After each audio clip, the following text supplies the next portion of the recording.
यो बेन 2081 सालको हाम्रो मुगलिङमा कार्यक्रम हुँदाखेरि हामी जोइन हुने बेलाको हो। मैले सम्हालेर राखेको थिएँ, तर आज उनीहरूलाई सुत्नमा काम लाग्यो। राति मैले 11 बजे राति बाहिर निस्केर सबै हेर्दाखेरि बिचराहरूसँग ओछ्याउने कुरा केही थिएन। ओछ्याउने कुरा नभएर मसँग जे थियो गुन्द्रुकहरू थियो, कार्टुनहरू थियो, अनि तपाईँको म्याटहरू थियो, सबै लगेर उनीहरूलाई दिए सुत्नको लागि लगभग।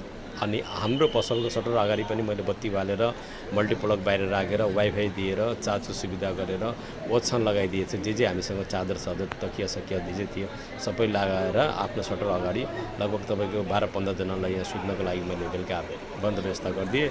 अनि बाहिर गएर त्यो पेट्रोल पम्पनिर अरू अन्त गएर उनीहरूलाई सुत्ने व्यवस्था थिएन, अनि म्याट सेट दिएर उनीहरूलाई सुत्ने व्यवस्था मिलाएर 12-1 बजे राति म सुते हो।